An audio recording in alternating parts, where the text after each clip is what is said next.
everyone. It's great to see everyone here. I'm thrilled to see the participation for our Livable Communities and Smart Growth Symposium, the first one in Broome County, the first of many.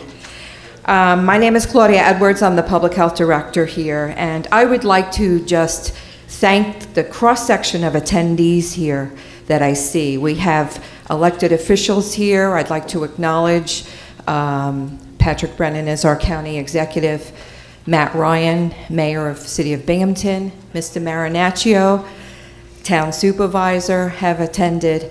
We have institutions of higher learning here, SUNY Binghamton. We have hospitals here represented. We have our Livable Communities Alliance members. We have the Rural Health Network. We have many community-based organizations, and rightly so. This is a fascinating subject. We talk about smart growth. The term itself makes such common sense. Smart growth, do it right when you're growing. And I would like to just share with you my own perspective about this, which is taken from the New York State Smart Growth Cabinet.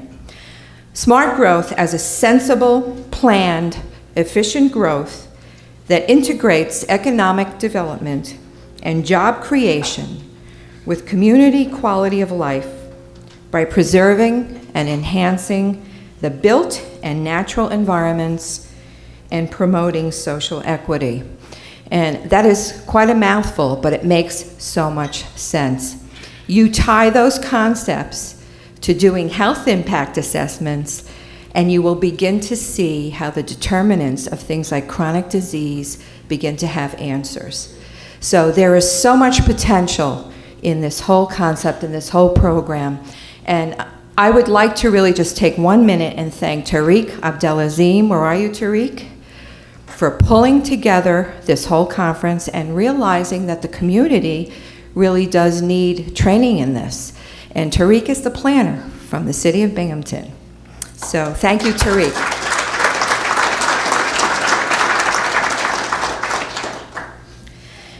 I've been fortunate to be able to report to a county executive, our new county executive, Patrick Brennan, and he has supported many health projects, and this is much bigger than a health project. But Mr. Brennan's role prior to being county executive was deputy county executive, and he was intimately tied to this project of the intermodal hub in Binghamton, which is a smart growth project. So he's got a world of experience, and he's supported and developed public transportation for everyone in the county through this project. So with that, I would like to bring Pat Brennan on board. Pat? Thank you, Claudia. Good morning, everyone. As Claudia said, I'm the county executive now. I've been in that position for a month, and it's been very busy and hectic, but I like the job. Several events like this, it's fun to interact with everyone and welcome here to this symposium. And I'll be very brief. I know Matt has a few things to say. And I thought I'd just expand a little bit on the intermodal. We have a couple thousand square feet left of space that we want to rent out. So if you know anybody that wants to start a business downtown, we have to market that space. We also have the finishing touches going on a diner and a new request for proposals for people to run the diner. And we also have a gift shop that'll go out to bid, or not bid, but request for proposals. So if you know anyone that wants to start a nice little business downtown, have them give me a call. Now I'll turn it over to Mayor Ryan.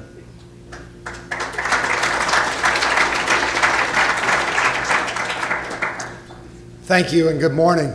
I want to welcome all those to today's symposium, which is a culmination of months of preparation by members of the Livable Communities Alliance, a positive forward-thinking collaboration across the public, private, nonprofit sectors that focuses on smart regional planning and local development practices that will restore our urban's economic vitality and improve the quality of life for all residents in urban, suburban, and rural communities. Over the past 5 years, my administration has been guided by a consistent set of values and goals that we need to take bold steps towards a more sustainable and equitable economy, that government must be transparent, accountable, respectful of diverse voices, and responsive to everybody's needs, that we need to value our national and historic resources, that we need to not only attract and retain private capital, but also cultivate and grow our social and civic capital.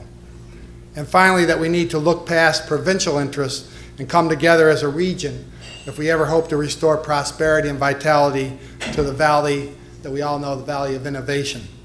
So today's event, the second major community event hosted by the Livable Communities Alliance, is an important milestone in this journey. It is another step towards engaging all stakeholders in a common vision for our region's future and learning more about proven policies and strategies that can help us move closer to that shared vision. Today's symposium will help us better understand how to incentivize and guide the next 30 years of public investments in order to build healthier, more sustainable, more livable communities.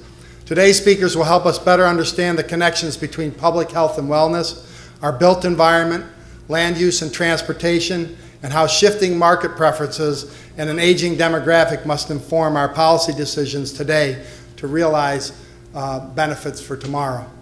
I want to personally thank many of our partners that have been working for years towards this goal in transportation, the elderly community, public health and wellness, environmental protection, local business development, and sustainability.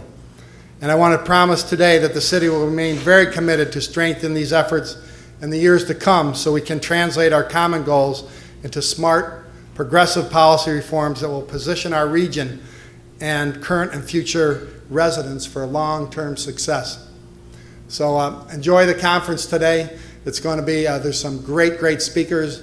I think we're all going to learn a lot and continue down this path. And the one thing that's great is the partnerships that form. We've been big about partnerships. I think you know that. We always talk about partnerships. And seeing all the people in this room together to learn about how we can progress as a community I'm really grateful for that. And let's give a round of applause to all the people, especially Tariq Abzalazine, and all the people who have organized this conference this morning. Thank you.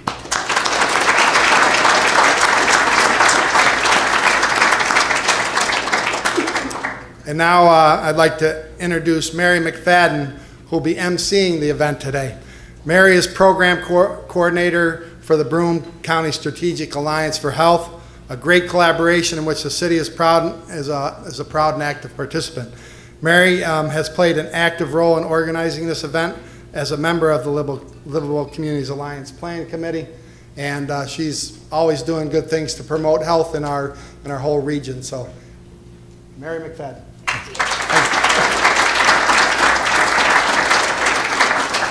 Thank you, Mayor Ryan.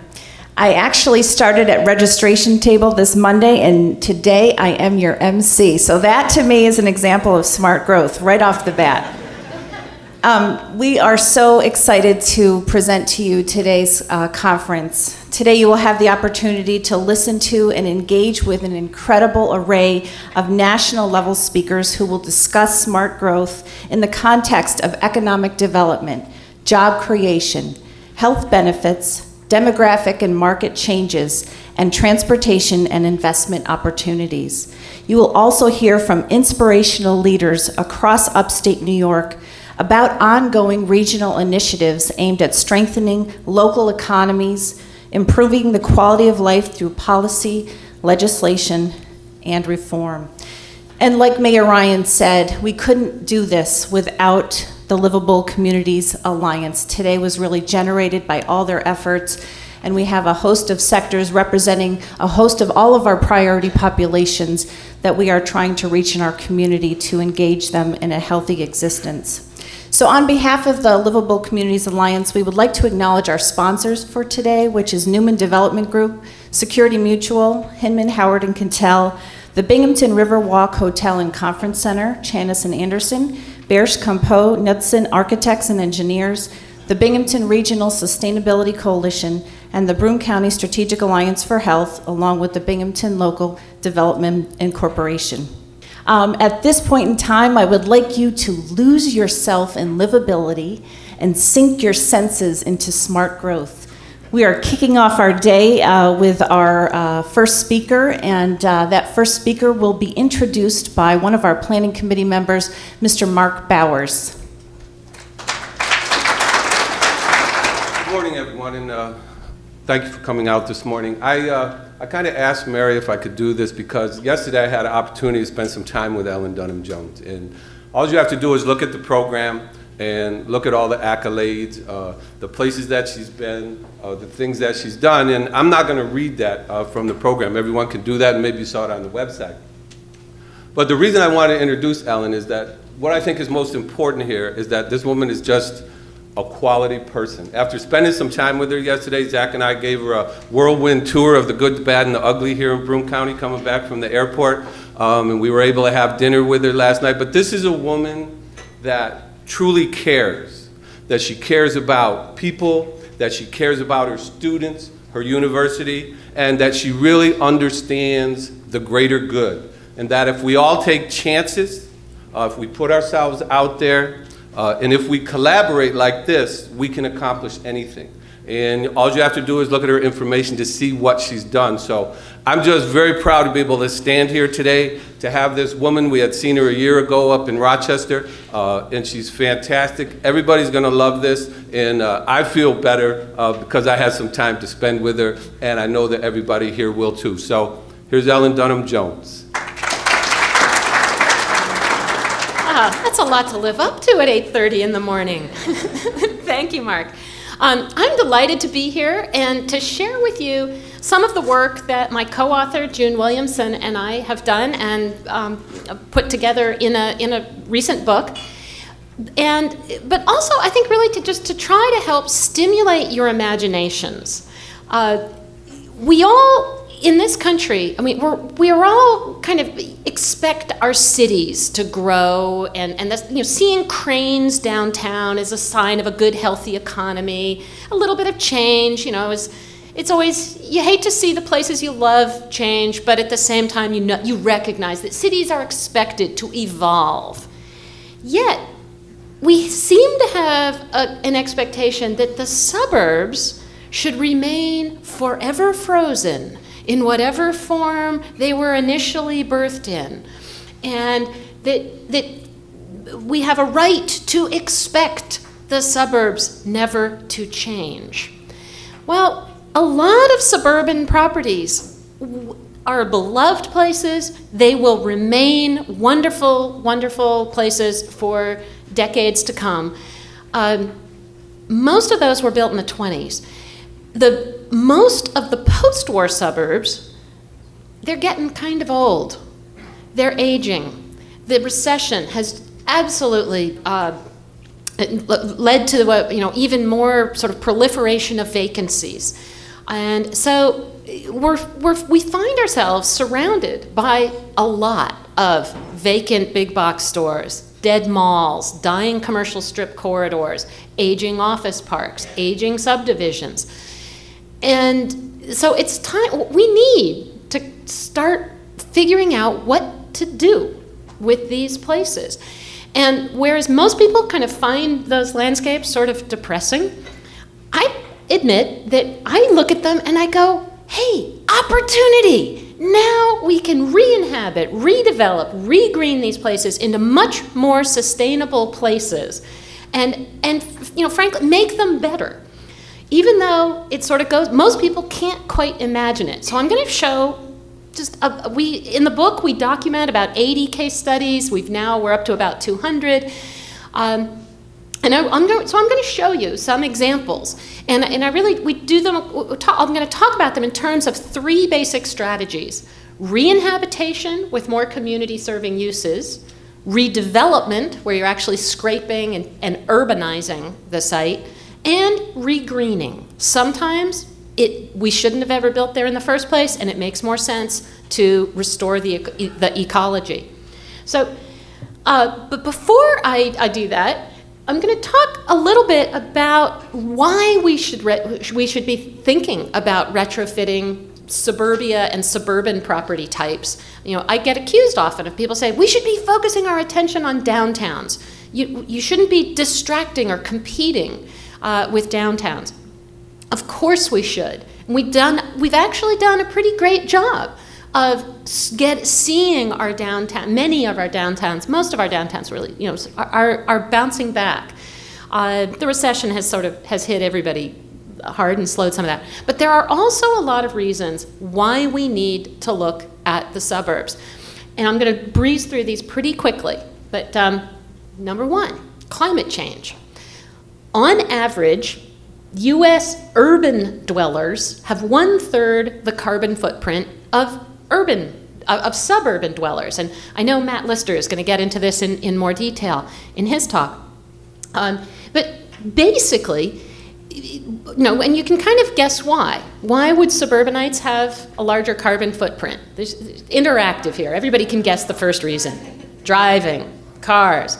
The second reason is a little less obvious, but it's all those detached buildings. Detached buildings mean you have more surface area to lose energy out of. And they do, and most of our buildings are leaky. So between those two, when you measure greenhouse gas emissions on a per capita basis, not just on a per acre basis, but per capita, the cities are relatively green. Here's San Francisco and Oakland. They're already, relatively green. If we really want to get serious about carbon and greenhouse gas emissions, the bigger target is in fact all the yellow and red out in the suburbs. Next slide. All that driving, of course, leads to greater dependence on foreign oil. And there's all sorts of statistics, but it basically, our vehicle miles traveled over the last couple of decades has risen at 5 times the rate of population growth because of our development patterns. We've just been, sprawling further and further out, making more and more people requiring every trip to be by car.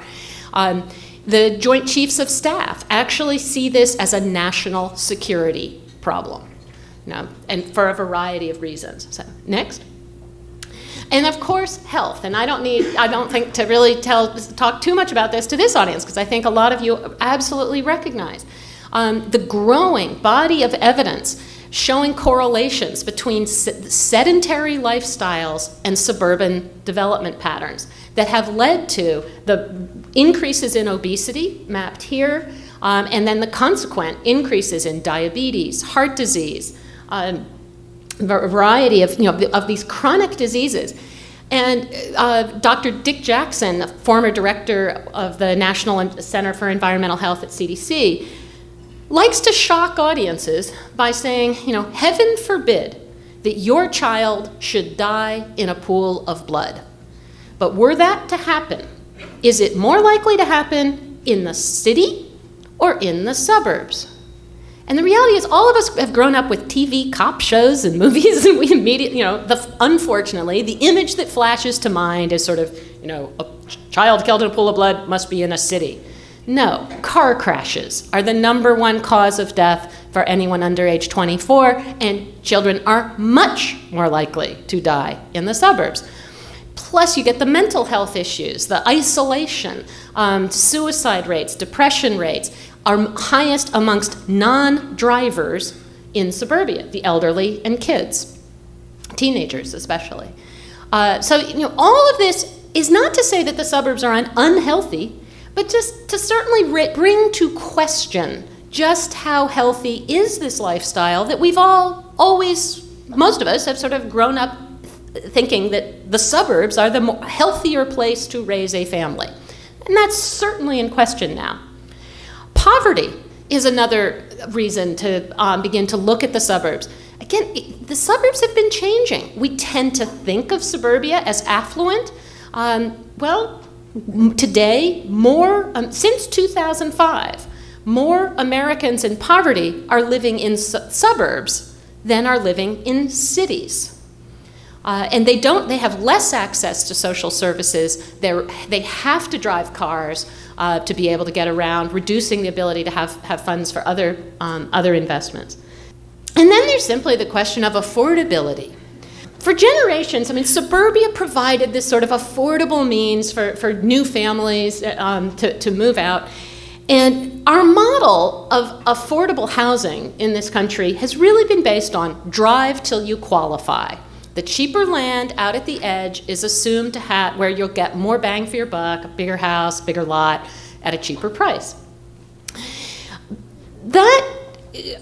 However, in the face of rising gas prices, how sustainable is that model? It's already, data as of 2007 suggests that it depends on your income level and the price of gas, but that after about 10 to 15 miles, the savings associated with the cheaper housing are completely wiped out by the additional cost of transportation. That's at 2007 gas prices.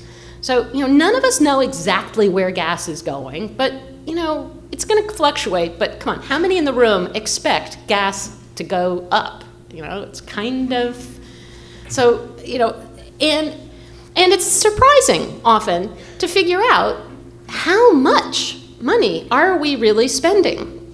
Out of every household is spending on gasoline, on transportation in general. And if I asked any of you, what percent of your income do you spend on housing? You could tell me. It's a fairly easy calculation. But if I asked you, what percent of your income are you spending on transportation? It's hard. There's too many variables. There's the housing, buying a car, fueling a car, insuring a car, maintaining it, if you're paying for parking, all this, in addition to whatever transit you're also covering. So, it turns out that on average, the average household in the U.S. is spending approximately 19% of income on transportation. But that drops down to about 12% if you're living in a walkable neighborhood, and rises to about 25% if you're living in a neighborhood that requires every trip to be by car. And if you're in simply the lower half, take all incomes, divide them in half. If you're in the lower half, chances are you're close to the 30% of income being spent on transportation. And yet none of us do the math. So luckily, there's actually a really terrific website that I took these slides off of, the Housing Plus Transportation Affordability Index, put together by the Center for Neighborhood Technologies. And you can look at any metro area and you can zoom in or zoom out. I just tried to sort of get slides of the general Binghamton area here. And you can query it for a variety of things. So I just looked at, on the left is vehicle miles traveled per household. And on the right is monthly transportation expenses as a percent of income given the 2008 price of gas. And it's pretty shocking to see you guys are in the deep, deep, deep red here, which is at 28% of income going to transportation for the most of your population. The folks living closer in are a little less, but still a very high percentage of income going to transportation. So again, just how affordable is the model of suburbia and auto dependency if gas is going to continue to go up? Next, this I also queried. On the left is average block size, which is a great proxy for just how walkable is an area. So you've got smaller blocks closer in and enormous blocks further out as you get it obviously into more rural areas. And then, but it's interesting to see how much that block size correlates with the amount of CO2 emitted per household. And so again, you see these correlations between how walkable an area is, how much carbon households are tending to disperse. So, for all of these reasons, June and I argue, we've spent most of the last 50 years building Suburbia. That has been the big design and development project across the country. And we're arguing that because of all of these unintended negative consequences, the next 50 years, the big project is going to be retrofitting Suburbia, making it more sustainable, and most of all, making it more walkable. I mean, that's really one of the biggest. So drawings like these that my new urbanist buddies produce, make it look relatively easy. This is not rocket science. If we start by just building on top of the parking lots, bring in some pedestrian-oriented retail, wider sidewalks, street trees. This is a mix of uses. This is good, basic new urbanist planning. Now, there's a little oops in this case. I don't know how many of you caught it, but they lost the bike lane. Just a graphic error. These are. It's not rocket science. And building on top of the parking lots is a great way to start. However, it's not quite going to be enough. We actually need to fundamentally retrofit the pattern of our roads, our blocks, and our lots to make them more walkable. Suburbia in general, the dendritic road system, doesn't interconnect enough to really get those walkable blocks. So in addition to building on top of the parking lots, we've also got to do a lot of harder work on the infrastructure. Now, luckily, there are several factors in our favor. And one of the biggest ones that's really been pushing these retrofits is a remarkable demographic shift. Now, we all think of suburbia as family-focused. But the reality is that's not who actually lives there anymore. Since 2000, 2/3 of suburban households did not have kids in them.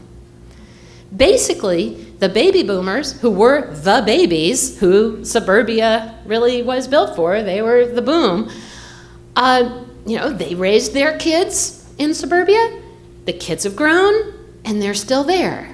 So you've got a lot of empty nesters. Majority of baby boomers are empty nesters now, getting close to retirement, the leading edge.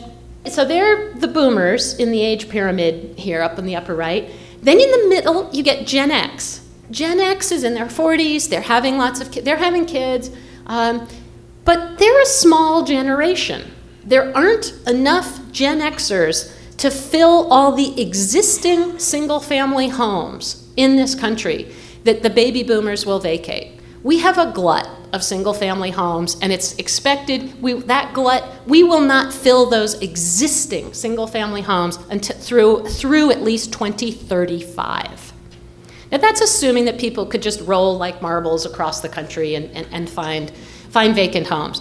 But still, it's meanwhile, most of our zoning codes, what are most of our zoning codes are expecting? Communities that are hoping to grow, what is it they want to see is more single-family homes. They're somewhat out of sync. Now, the generation coming up after Gen X are the millennials or Gen Y.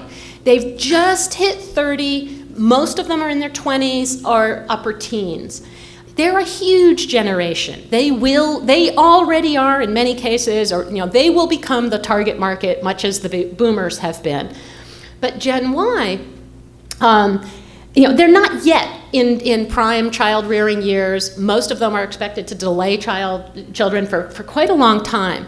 And so the combination of just this demographic situation is that leads demographers to predict that through 2025, 75 to 85% of new households will not have kids in them.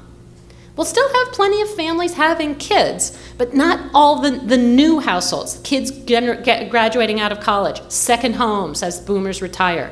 We're looking at a different market. And as then consumer research begins to ask the boomers and Gen Y, the target markets, really, what are you looking for? What would you like to live in? Well, it turns out that both groups, neither one wants to become their parents, and they both are actually looking for more urban lifestyles in suburbia. The boomers, they felt really bad putting mom and dad in the retirement home, sort of over there, and quietly retiring. Demographers sometimes refer to them, the boomers as they hit retirement are going to be the yippies. Youthful, energetic, elderly people into everything. They want to volunteer in lots of activities, they want to be engaged, they want to walk, they want to take transit, and they want to age in place. So they want to stay in the suburbs where they are for the most part, but they don't want to give up the keys, we know that, though they will eventually have to. And so they're looking for more urban opportunities. And similarly, when you ask Gen Y, it's pretty astonishing. I mean, 75% of them grew up in the suburbs. 77% say they want to live in an urban core. They grew up watching Friends and Seinfeld. They want the urban lifestyle, not Leave It to Beaver. And yet, their suburban job growth has outpaced urban job growth by a factor of 6. So most of those young professionals are likely to be working in suburbia. And so again, the combination, they're looking for a more, you put all this together, you come up with, you actually have a very large market that's looking for more urban lifestyles in suburban places. And it's, the number one, in demographics, the number one growing group are single person households. And some of those folks may want a single family home, but not most of them. Another factor that's been really kind of driving a lot of the retrofits that I'm about to show is the simple fact of leapfrog development. I mean, for the last 50 years, our development model has been to just continually leapfrog. When the first suburbs were built, downtown was at their back, and then they were leapfrogged. 5 miles out, another mall comes in, and the original mall begins to lose some of its luster as the shops move out to the newer mall. And we've seen this pattern repeat, and that's essentially been fundamental to sprawl development. So it's taken away market share from a lot of those early suburbs as they've aged, and many of them have gone into decline. But it's been going on for so long now, it's also given them a relatively central location in their metros. And even though the mindset of a lot of those first and early suburbs is, we're suburbs, we're not downtown. Downtown's back behind us, kind of. The fact is they actually now have a relatively central location. And if they so choose, they can choose to make themselves a more urban destination and conceive of themselves, give themselves the downtown they may not have ever had. Also, what this process means is that we have a lot of what developers often refer to as underperforming asphalt.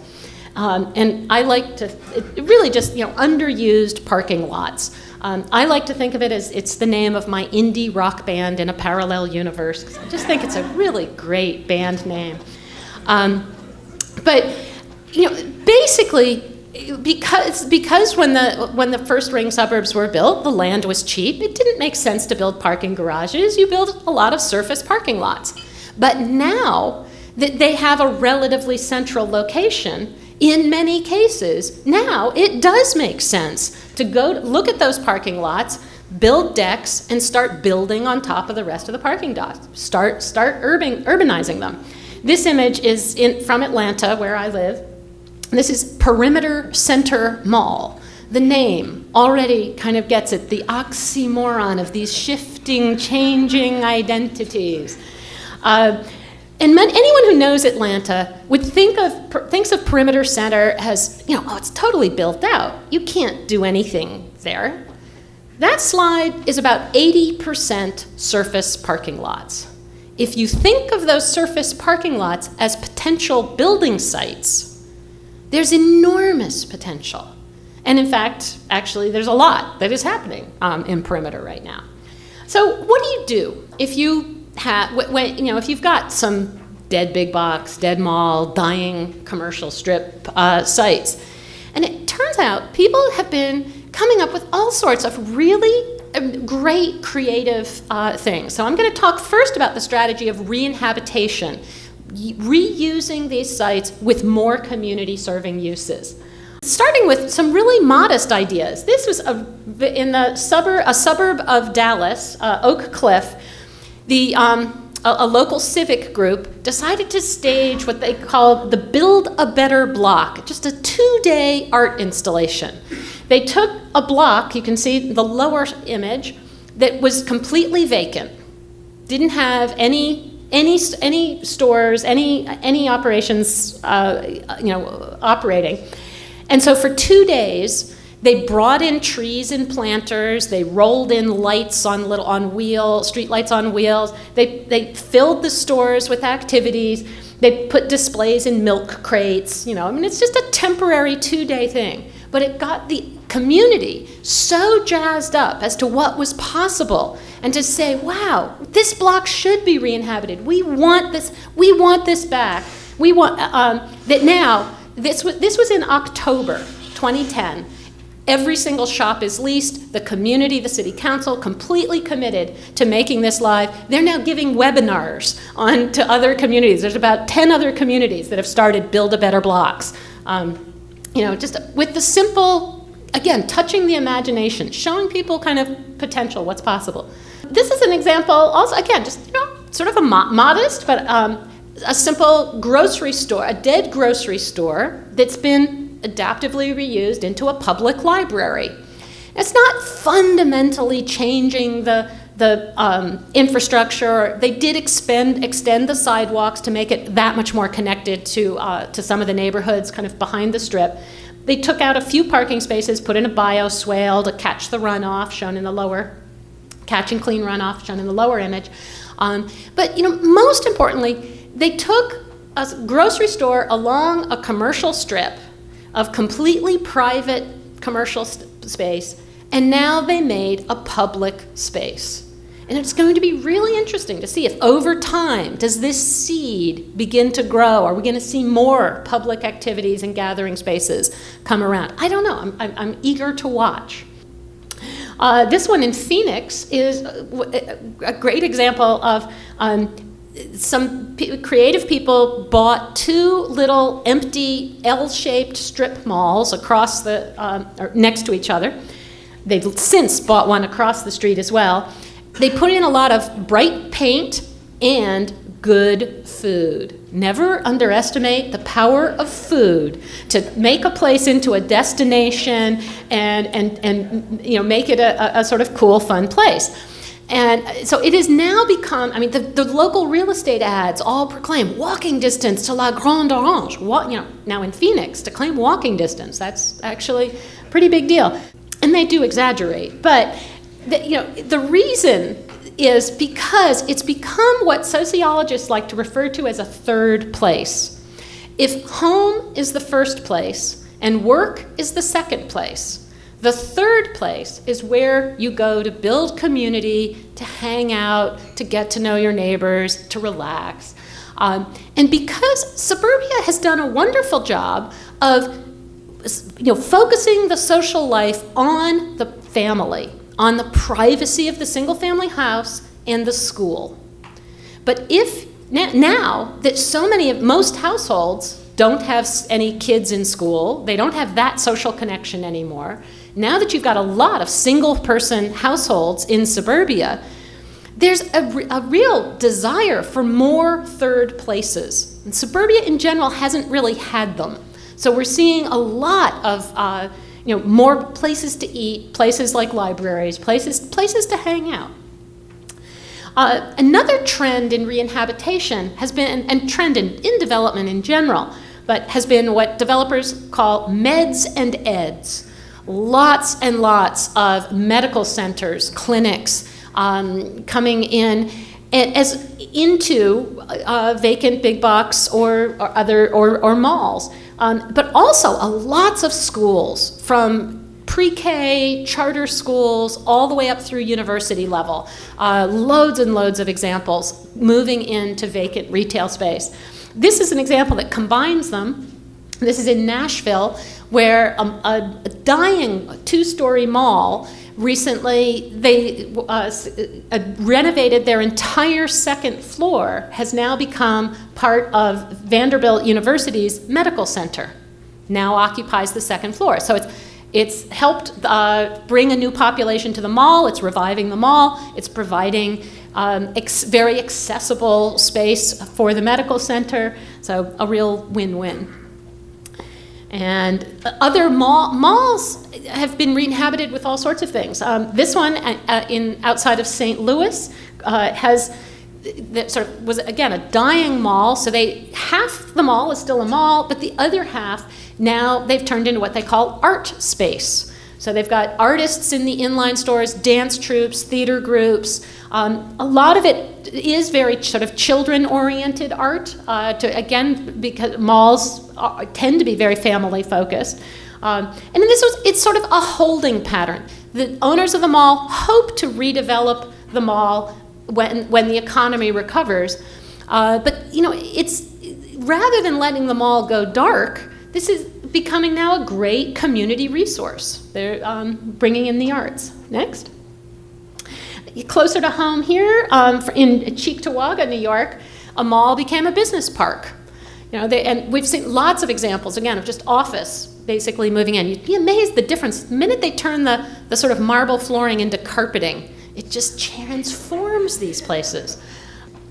So I think a lot of the re-inhabitations tend to really improve the sort of social sustainability of communities. But if you really are trying to improve the carbon, the environment, and the economic, then you really want to start looking at the redevelopment strategies. Now, one of the oldest of the redevelopment retrofits is this project, Mashpee Commons, out on Cape Cod, where this was a little family-owned strip center. You can see the black and white image, sort of 60s vintage strip center, but that sat on a large site, huge amount of parking. And over the past 20 years, the owners have just started building a little New England village on top of the parking lot. And so that it's now got, they built the first apartments over retail outside of a city in 50 years. 13 apartments over a Talbot's. The bankers told them they were crazy. They have never had a vacancy. And they've told me that actually about 30% over the last 20 years now, that about 30% of the renters have been elderly folks who actually really enjoy the feeling of being, they're in this village. So that was the original 13, but it's grown considerably since. So here's just a map sort of showing the strip center. It's right near a traffic circle, and just a big site with a lot of parking. Next. By 2005, so over the 20 years, they just built a grid, a little grid of walkable streets with, again, a mix of uses. They've got a post office, they've got a church, a number of kind of civic spaces, but a lot of, again, retail at ground level and apartments above. And it's taken a long time, but next, they now have permission to connect that little fragment of their village to 5 more compact residential neighborhoods.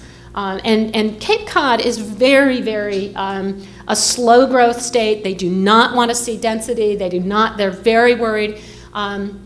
It's taken a really long time. But Mashpee has, I think, just shown just that kind of incrementally, it's now is the de facto downtown. It really is a very successful project. And a couple of interesting strategies that they've used includes using really skinny little shops that become the liners that screen the parking lot on one hand, so you can sort of see in green in the plan there, and see them. But they also become incubators for local retail. the developers knew that they wanted never more than a 50-50, 50% national retailers. They really wanted to get a lot of local folks in. So they deliberately built buildings that were too small for the national chains. But you have to have a mix to really make it work financially. They actually told me that through the recession, there were mom and pop shops that have actually helped them even more than the chains, even though their chain stores were doing quite well, because nationally the chains had to cut back. They were getting kind of less rents in the process. So, next. Now, this is another example of building on top of the parking lots, but this one in an office park. This one's outside of DC, outside of Washington, D.C., in Hyattsville, Maryland. The office park was designed in the 60s by notable Edward Durrell Stone, an architect of the Museum of Modern Art and the Kennedy Center. And it's 3 office buildings with surface parking lots. But when DC extended its transit system out into the suburbs and a new station opened up kind of kitty corner to the site, the owner said, gee, those surface parking lots don't make any sense anymore. So he built a parking deck, kind of tucked it under the hill, and has inserted a new main street in between the office buildings, along with several new housing buildings. So next. So here you can see the site. It was a farm in the village of Hyattsville, Maryland, back in 1940. Next. By 1980, a highway had come in, as well as the office park, or the 3 rectangles, and then a mall, and then there's some garden apartments, sort of 3-story apartments to the north and west of the mall. Next. So when we went to press with our book, and when we did this drawing in 2008, this was what showing that this was where we thought the project was. And so that shows the insertion of the new main street in between the office buildings, and a mix of uses, several residential, while the office buildings continued to function, and nothing's getting torn down. It's just all adding stuff. But you can see the transit has come in.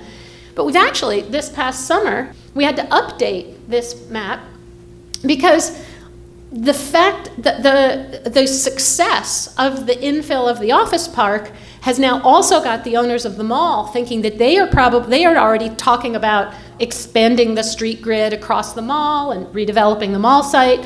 The garden apartments just to the north of the mall have already received permission to redevelop. They're going up to 30-story, going from 3-story to 30, because they're right next to transit. Now, DC is a very strong market.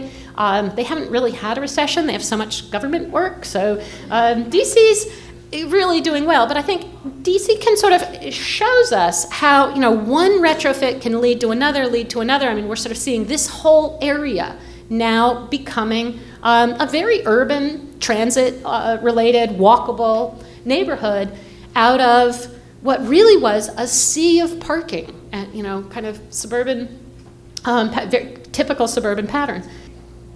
This shows a little bit of what the project looks like. So on the upper right, you see the sort of curved, funky condo building, some new public space, and then the older office building right behind. Lower right, you see the new main street, again with the existing office building right behind. And I love what the new main street is adding to the place by adding a lot of walkable retail, a lot of restaurants. But architecturally, it really, as an architect, it just makes me wince. I think they used kind of suburban-styled strip architecture to make a main street, and it's just lost opportunity. On the right, on the left, you can see some of the new, really affordable housing types that have been brought into this area. The towers is actually apartments that are 4-bedroom, 4-bath. They're really designed like dorm rooms, designed for the groups, to encourage more very affordable housing in this project. So you get a mix of both, the student and us. Now, dead malls are really where you see the redevelopment strategies. In many respects, you really see the greatest impacts, I think. This is one of my favorites. Belmar is outside of Denver, and in the town of Lakewood. It's what was a 100-acre super block site with a really big mall.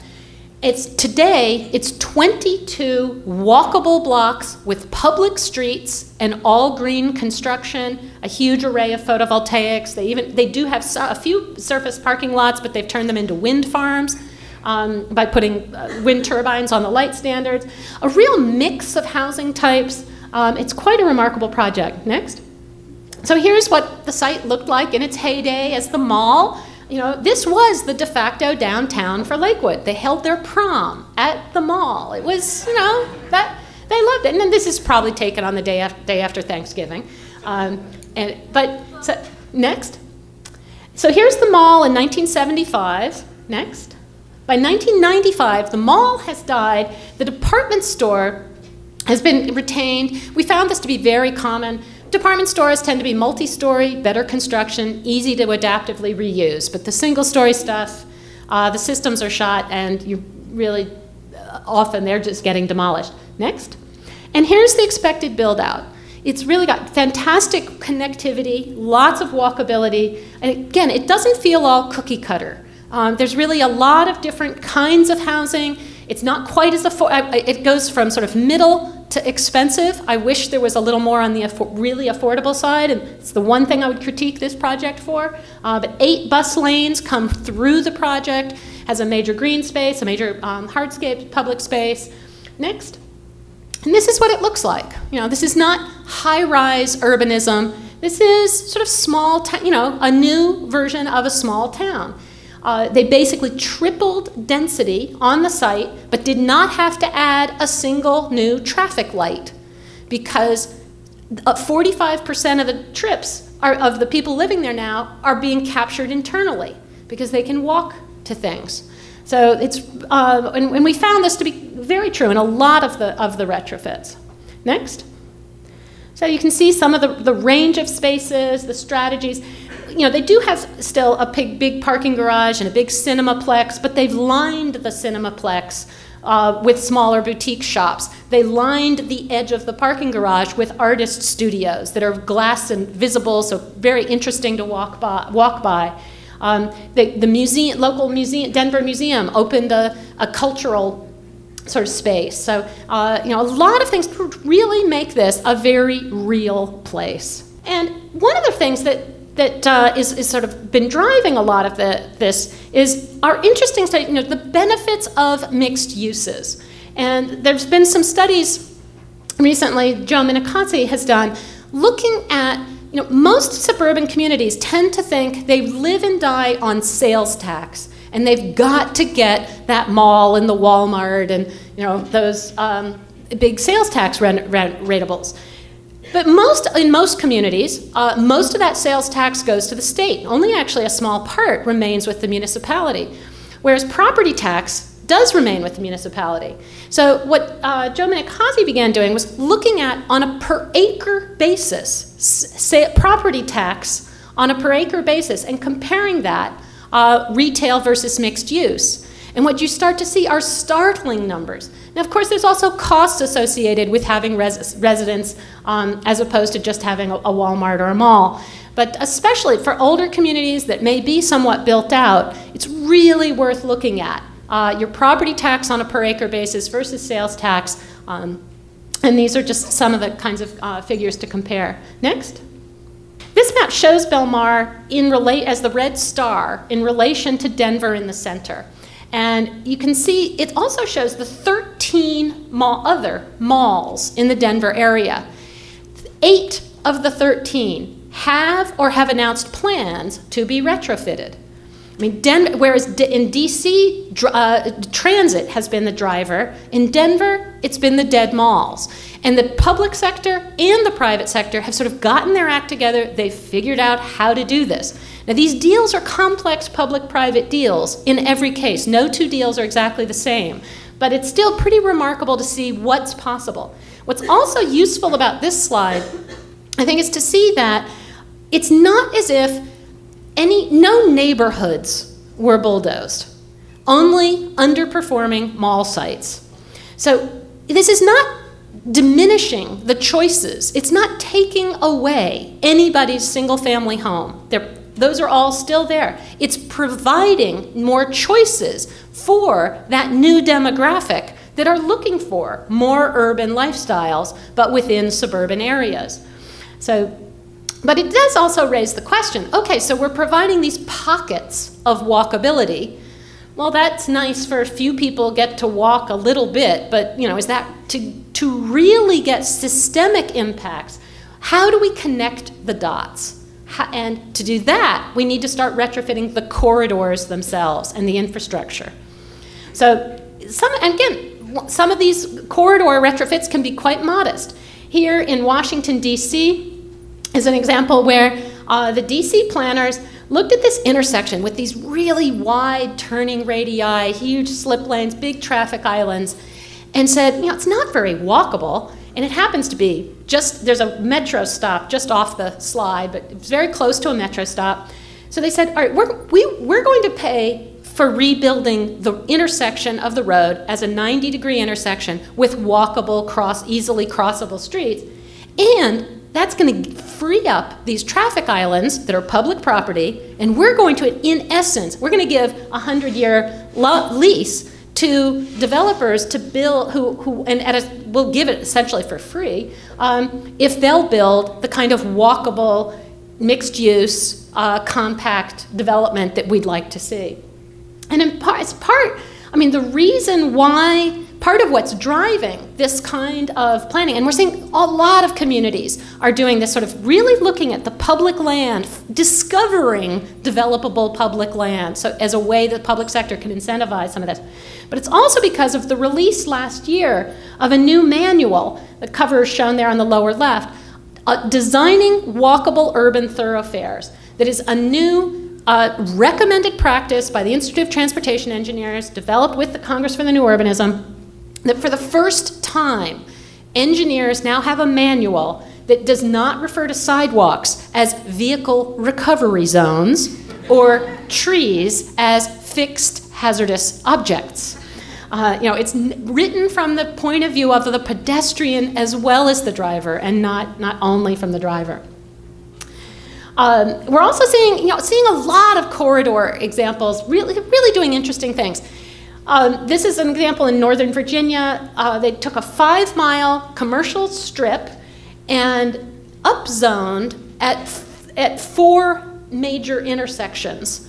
And the upzoning, then the additional tax revenue from the higher density buildings at those intersections is then to support a streetcar.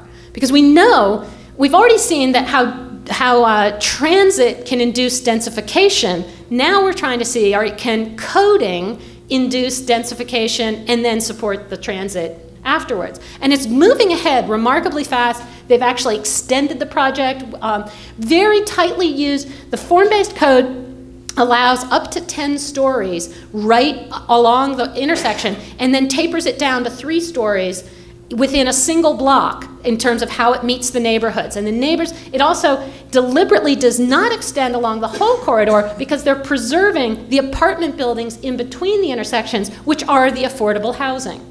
So you're seeing a really great combination of strategies working out on this one. Next. We're also seeing a lot of these drawings of folks proposing that we take our commercial corridors and turn them into boulevards. And this is one of the first ones that has actually been built in Cathedral City, California. You can see the black and white images show the before condition. This is not a place anyone would want to choose to live.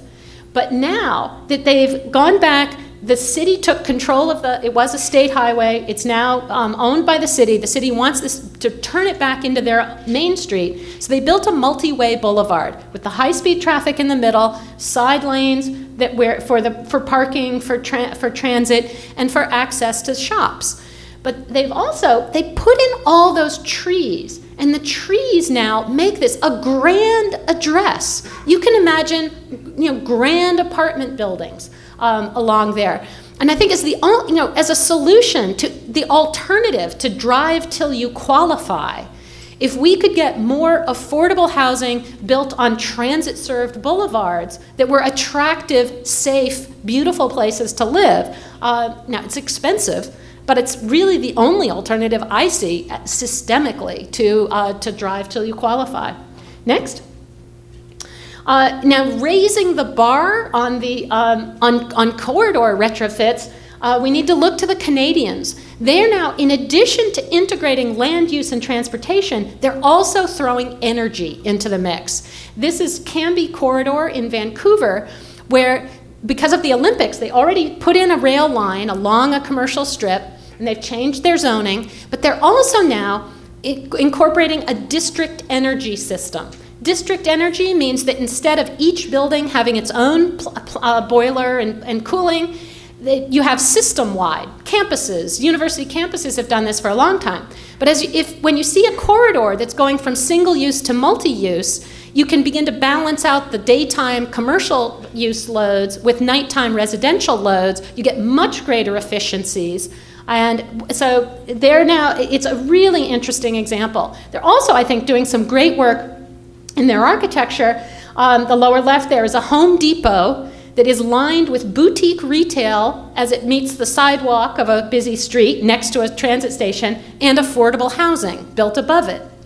And when Home Depot tells you they won't do this, they did it in Vancouver. So did Whole Foods, integrated themselves in with office building up above.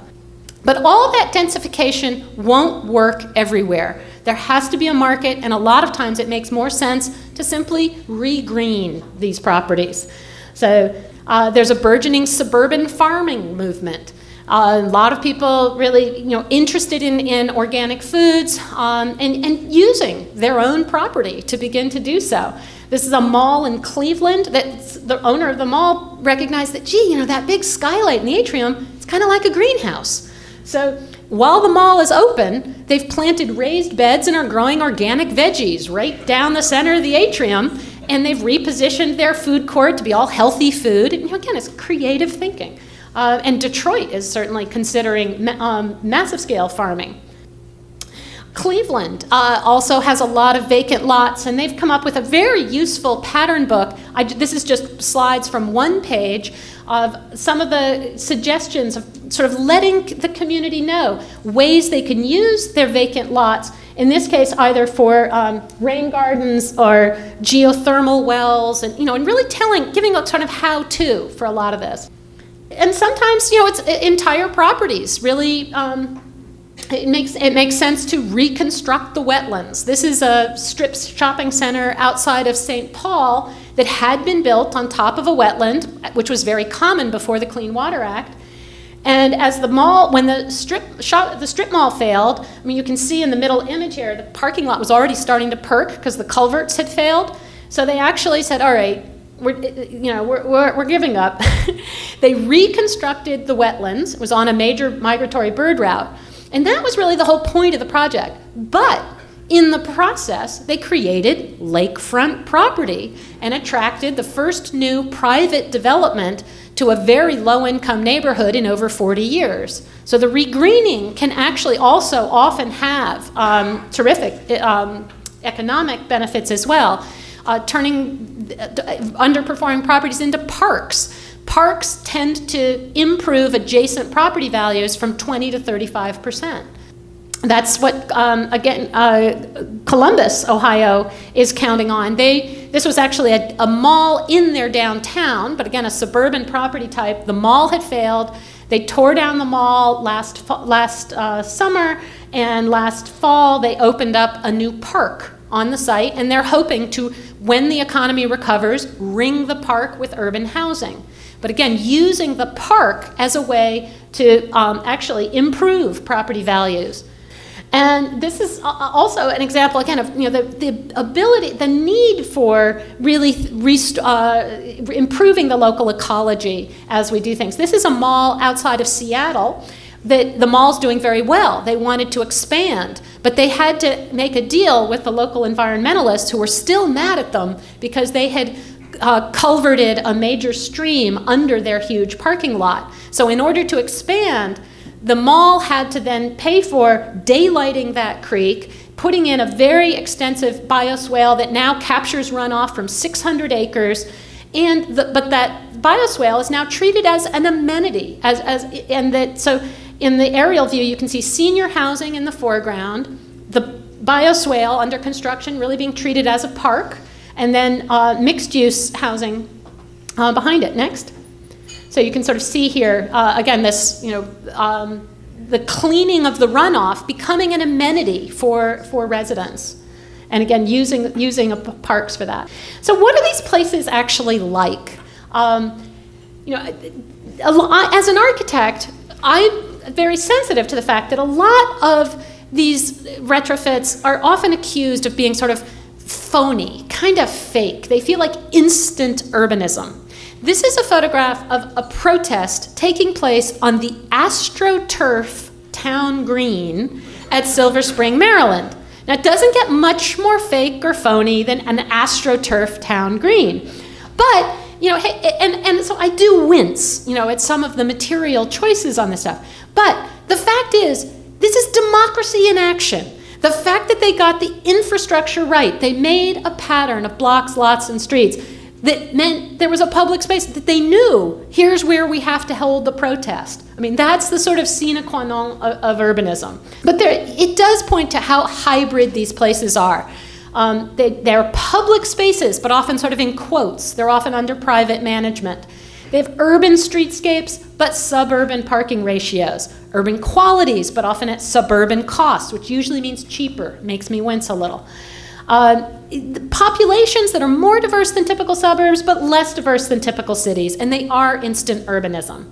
So next. So I think the challenges as we go ahead, though, the reality is they are kind of fake and phony. But when you don't have the infrastructure in place, when we don't in Suburbia, you really need to kind of redevelop in big chunks. It's one thing, we need to do the incremental build on the parking lots, but we also need to really knit all this together with major infrastructure investments. So next. Our challenges as we go ahead are to raise the bar on the architectural quality. Again, the Canadians are doing some really amazing retrofits. I think we also need the challenges to think bigger. Think at the regional and the metro scale. All the projects that I've shown happened because one developer, one town, they were able to make a deal. But we need to now start thinking about looking at our regions as a whole and saying, do a gray field audit. Where are all our vacant properties? Which should we target for regreening because we never should have built there in the first place? Where's the transit and the employment, and we need to target those for redevelopment? And then where do we want to encourage re-inhabitation so that we have some cheap space for the nonprofits, the low profits, the mom and pops? This is an image from a recent competition for Long Island called the Build a Better Burb Ideas Competition. And this was the People's Choice winner. There was a vision, radical vision of sort of looking at Long Island and saying we ought to have urban growth boundaries around all the existing train stations and downtowns, and then really farm in between, preserve and keep real farmland in between. Next. And we need to think about the foreclosure fringes as we look at that regional planning. Most of the projects I showed were in the first ring suburbs, but now with the foreclosure crisis out at the edges, we need new ideas, and nobody really yet knows quite what to do. Next. So there's a lot of public sector incentives that we really, I think, need to, the public sector has a lot that it can do to really help advance retrofits. And I'm not going to get into these, I've run out of time, but public-private partnerships are a big one, obviously. Zoning and regulatory reform are essential. Next. Lots of state policies are happening in various places, doing all sorts of great things. New York's got the Smart Growth Bill. You guys should build on it, but there are also other things to learn from other states. And I'll make all these slides available. I'm sorry, I knew I was packing a little too much in here. And there are some new tools, lots of new tools out there. And we need the new technology. The straddle bus, the Schweeb. We need new ideas. We can really reimagine. The Schweeb is an inverted human-powered bicycle monorail track system. They just won $1 million from Google to try to put these into office parks. And the Beijing is building the straddle bus, 2-story bus that rides above the traffic. So lots and lots of interesting things. We need to build our public spaces, not just rely on retail, play, sport, all sorts of fun things. Last, additional resources. And again, I'll make all this available, but there really are some great resources. And the final slide is a plug for Come to Madison, Wisconsin in June. The Congress for New Urbanism is going to have a whole bunch of sessions on suburban retrofitting and on downtown redevelopment. Thank you very much.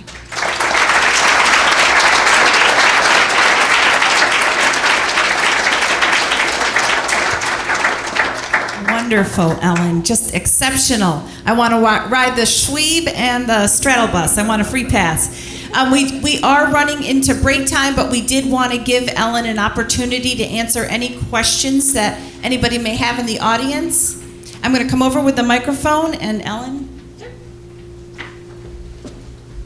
Have you found that tax increment financing in areas that have effective TIF programs are helpful in providing funding for infrastructure improvements and the other things that you're talking about? We're trying to get effective TIF legislation in New York State, and hopefully this year will be the year. Absolutely. Most of the projects, I'd say, have TIF funding. And there are some, I haven't yet to see a real case of TIF failure, which I've been curious with the foreclosure crisis. I have not yet found any.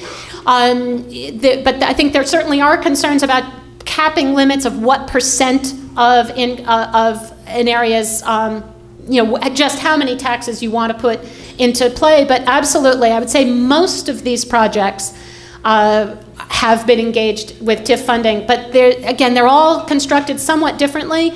I know California right now is actually considering, the governor has proposed defunding all of the current redevelopment authorities, but he wants to refund them, but limit them to only doing redevelopment that is transit-oriented related.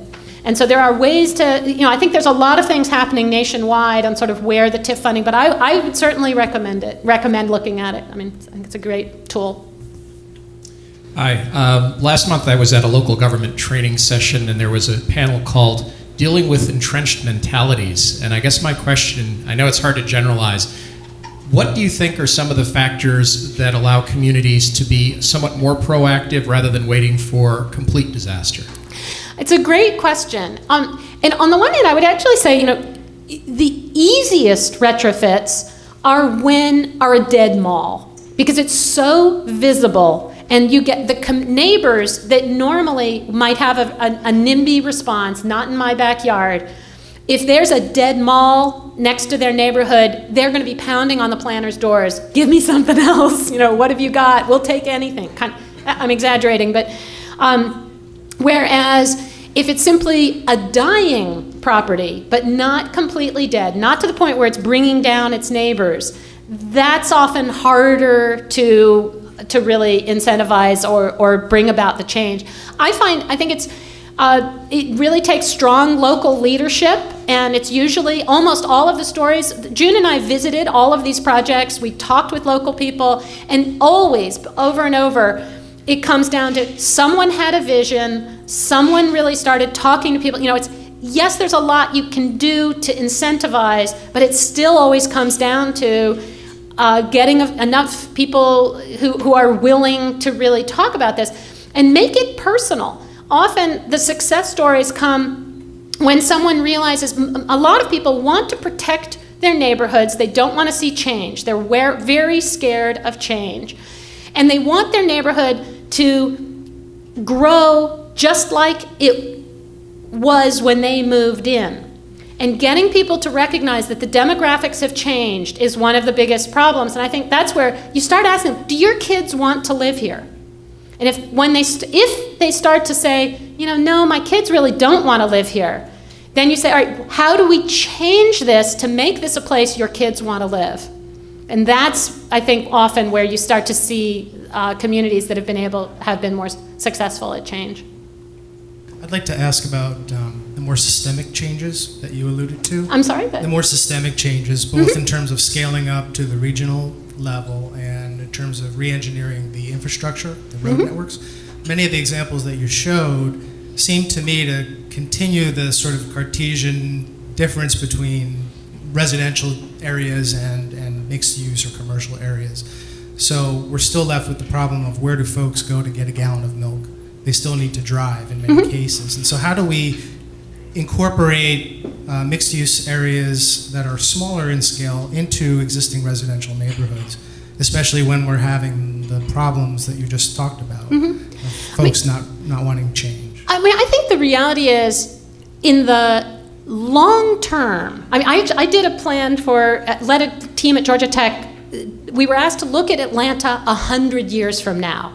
So with that long a framework, we were willing to say that, all right, in 100 years, anybody who lives subdivisions that are too far from transit or too close to water, so oil and water being the finite resource limits. In 100 years, those subdivisions they'll be too expensive. They won't be viable, is what we argued. And but in the short term, so in the long term, we argued you're going to have to use transfer of development rights to the transit corridors, and we had our sort of vision of that. But in the short term, when you already have a lot of sprawl, the only way to really reduce dependency is to set up more multiple centers, multiple nodes. But you're only reducing driving. You're not getting rid of driving. And I don't see us really, I think, fighting the fight to try to change a lot of existing neighborhood structures is so difficult that when we already have so much commercial land that is available for redevelopment, I don't think it makes sense. I think it's a much easier political win to focus on the commercial land and let the existing neighborhoods evolve as they will, because I don't think you can fight it very successfully. Ellen's presentation was just so inspirational, and there's a lot of activity already going on in our region with the retrofitting theme. If you think about the Vestal Strip Mall that was redeveloped by the Newman Corporation and the student housing that is there now, it is buzzing. We were just there last night, and that's what we see in our future here, is really taking what we have existing in our community and making it work. So Ellen, thank you for your vision and your inspiration.